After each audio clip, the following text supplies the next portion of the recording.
Hey, everybody, welcome back to Behavior Shift, the podcast where science meets real life and then everything changes.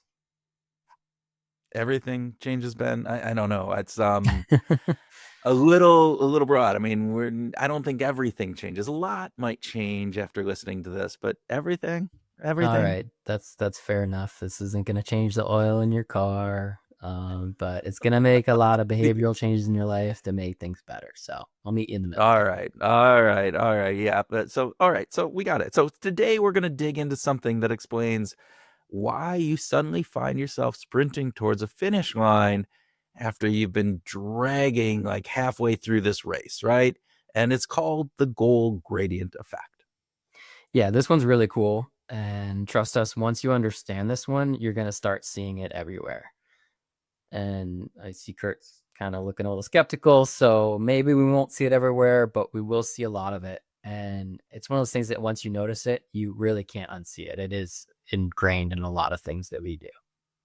Yeah, well, thanks for noticing my facial expressions there, Ben. And think about this. Think about the last time that you were super sluggish about a goal. Maybe it was a work project, a workout program, a rewards punch card at your local coffee shop. You One of those know, little cardboard ones where you get 10 coffees and the 11th one's free. yeah, I yeah. typically buy or get those, and then I'm double fisting coffees on punch number 8. That's it. That's it. That's the goal gradient effect in action. So let's break it down. So the goal gradient effect is a psychological phenomenon, and it was first identified by a behaviorist back in the 1930s by the name of Clark Hall.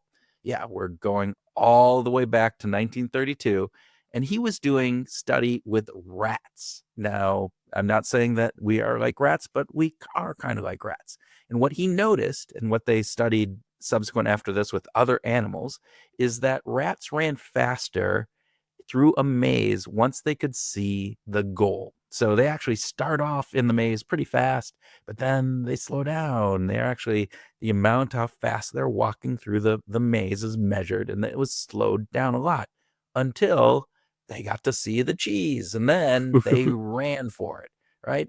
And the idea is simple. It's that the closer we perceive ourselves to a goal, the harder and faster that we will work towards it.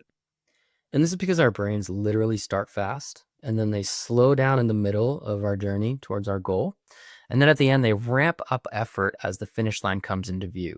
It's like this built-in motivational surge that is provided to us as we get closer to that finish line.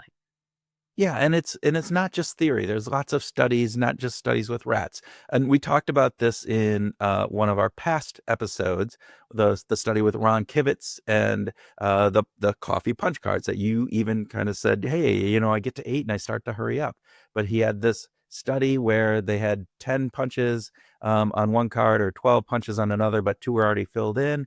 And if you want to listen to that, that's back in episode number 7, Illusionary Progress. I'm not gonna do that. And if you have listened to it, you understand how this works, right? Yeah, this is such a wild phenomenon. It's where just a little head start can make people feel closer to their goal, and then boom, you get this motivational boost that drives you towards it. Again, episode Yeah. 7, Illusionary Goal Progress. If you want to hear more about it, it's a really great listen. Yeah. And so again, if we think about this, we think about projects at work, we think about home improvement projects, we think about health and wellness projects that we're doing, right? There are many times where we start off strong. I know many times at work, it's like, hey, we've done this, right, Ben? We get super excited about maybe a new journal, right? Oh, we got the next version of Brain Shift. Here we go. Hey, this is super exciting. Let's go, and we get super excited. We put a lot of work into it, and then it's like, oh, okay, but now we got to start really getting that work done.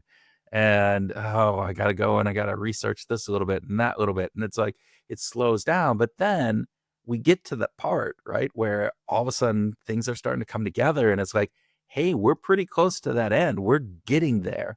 And then I see this in both of us, and I see it in Alex, who works with us on this. We get more excited, and all of a sudden, like, that last 20% of the project feels like we're super excited to finish it up, where before we were really sluggish. Yeah, we just want to make it happen at that point. It's exciting and we're past that motivational dip. So definitely see it in all of us. I see it in most people I know. And not just work with, but in my personal life too. And I'm sure that our listeners, as they start to understand this concept, will notice it as well. With that, Kurt, why does this work? What's actually happening in our brain? Like, what's the psychological phenomenon happening behind the scenes that's making this happen?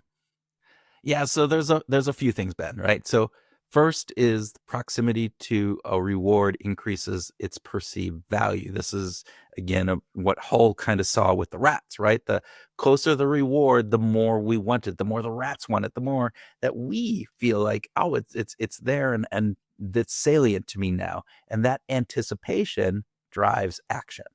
And on top of that, there's actually less ambiguity. So when your goal feels far off, it's a vague goal, and we'll talk about vague and concrete goals in another episode. But that vague goal doesn't have emotional weight to it. However, once it feels attainable and it's something that you can see and feel, our brain treats it like it's a now or never moment. And that's when we really kick into high gear and want to be driven to cross that finish line. Yeah, and that happens in part because of dopamine, and our Mhm. brain releases dopamine, and dopamine is not just the pleasure that we get from consuming a reward or when we get a reward. It's also the neurotransmitter that really drives us to want to get an award, the reward, the end piece of that. So the closer you get, the stronger the dopamine release and the more that we anticipate and want that reward at the end. So, Yeah, and that's why that last 10% of a project, like we talked about with work, right, can often get done faster than the other parts. Even though it's technically often the hardest part, we have that dopamine kick, we have that motivation, the visibility to the finish line that drives us. If you've ever run a marathon or a 5K or 10K or anything really that has a finish line, you know that feeling you get when you see the end, and all of a sudden, even though you're dragging, you get this extra motivational boost to pick up your speed. That really is what we're talking about right here.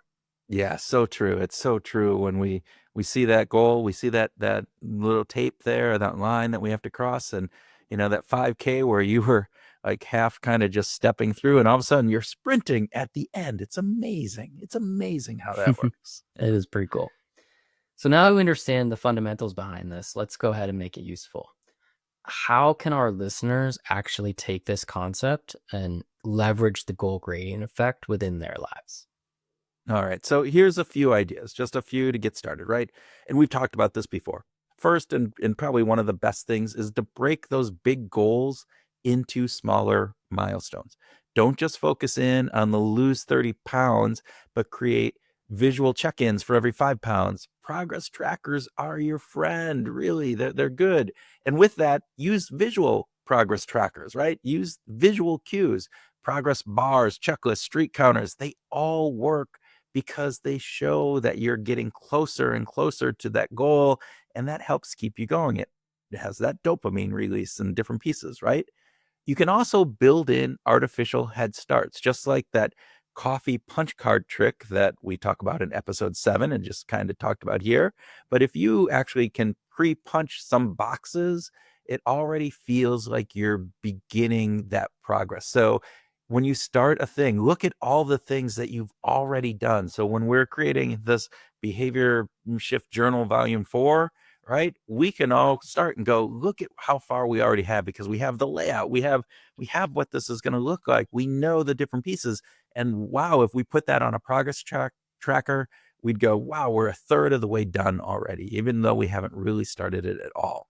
And then lastly, you talked about this before, right? Is this that last 20%? Just really understand like, hey, I'm getting close to that end and allow that push to feel, allow that moment to just take over and really embrace that and go and pick up the pace and push yourself to finish strong.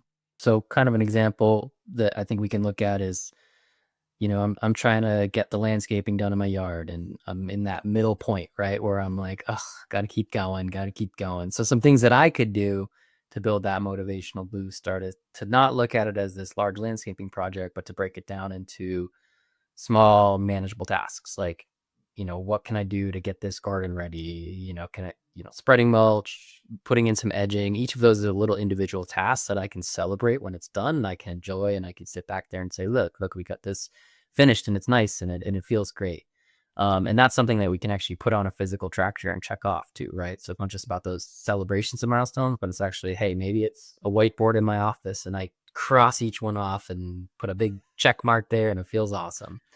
Big So, old X over that. Yeah, that would be, give or me put it that. on your refrigerator. It's right there in front of your Well, face all the time. It's like patio, finished, done, garden, out, the mulch and everything else. And then lastly, it's like, all right, now we have those steps to getting that yard done. And it isn't so overwhelming. It's not, oh my gosh, I got the entirety of the yard, front and back and everything else. Oh my gosh, there's no way I can do it. And you just get slogged down in the middle.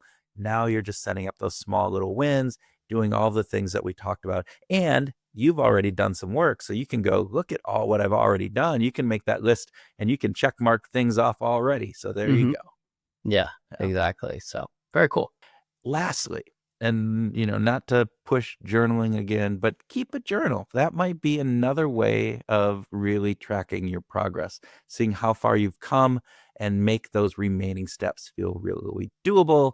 It's like creating a little highlight reel that you can look back and say, hey, and this actually works really well for, a lot of those bigger kind of keystone goals that we set for ourselves, and tracking what are the steps that you're doing? How are you doing that every day? What are the challenges you're facing?